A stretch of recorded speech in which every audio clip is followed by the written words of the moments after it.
പൊതുസ്ഥലങ്ങളിൽ പാട്ട് വയ്ക്കുന്നതിന് ലൈസൻസും ഫീസും ഏർപ്പെടുത്താൻ തീരുമാനിച്ച് UAE. സാമ്പത്തിക ടൂറിസം മന്ത്രാലയമാണ് നിർണായക ഉത്തരവ് പുറപ്പെടുവിച്ചത്. സംഗീതജ്ഞർ, ഗാനരചയിതാക്കൾ, ഗായകർ, വാദ്യോപകരണ വിദഗ്ധർ, റെക്കോർഡ് നിർമ്മാതാക്കൾ എന്നിവരുടെ പകർപ്പവകാശം സംരക്ഷിക്കുകയാണ് പുതിയ നിയമത്തിന്റെ പ്രധാന ലക്ഷ്യം. UAE-യിലെ റെസ്റ്റോറന്റുകൾ, കഫേകൾ, ഹോട്ടലുകൾ, ഷോപ്പിംഗ് മാളുകൾ, ഫിറ്റ്നസ് സെന്ററുകൾ തുടങ്ങിയ വാണിജ്യ സ്ഥാപനങ്ങളിൽ പാട്ട് വയ്ക്കുന്നതിന് ലൈസൻസും ഫീസും നിർബന്ധമാക്കുന്നു. സാമ്പത്തിക ടൂറിസം മന്ത്രാലയത്തിന്റെ പുതിയ collective management and music guide പ്രകാരമാണ് നടപടി. ഫീസ് ഈടാക്കുന്നത് ഡിസംബർ മുതൽ ആരംഭിക്കും. സ്ഥാപനത്തിന്റെ വലുപ്പവും സംഗീതം ഉപയോഗിക്കുന്ന രീതിയും അടിസ്ഥാനമാക്കിയായിരിക്കും ഫീസ് നിശ്ചയിക്കുക. അനുവദിക്കുന്ന ലൈസൻസിന് 1 വർഷത്തെ സാധ്യതയുണ്ടായിരിക്കും. Emirates music rights association, music nation എന്നീ മന്ത്രാലയം അംഗീകരിച്ച 2 സ്ഥാപനങ്ങൾ വഴിയായിരിക്കും ഫീസ് ഈടാക്കുക.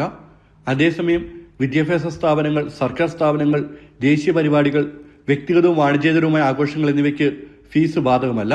ശേഖരിക്കുന്ന മൊത്തം ഫീസിന്റെ 10% ഉയർന്നു വരുന്ന പ്രതിഭകളെയും എമിറാത്തി സംഗീതജ്ഞരെയും പിന്തുണയ്ക്കുന്നതിന് രൂപീകരിക്കുന്ന സാംസ്കാരിക ഫണ്ടിലേക്ക് മാറ്റിവെക്കും. ലൈസൻസ് ഉള്ള സ്ഥാപനങ്ങൾ നിബന്ധനകൾ പാലിക്കുന്നുണ്ടോ എന്ന് ഉറപ്പാക്കുന്നതിനായി മന്ത്രാലയത്തിന്റെ നേതൃത്വത്തിൽ പരിശോധനകളും ശക്തമാക്കും. ജനം, ദുബായ്.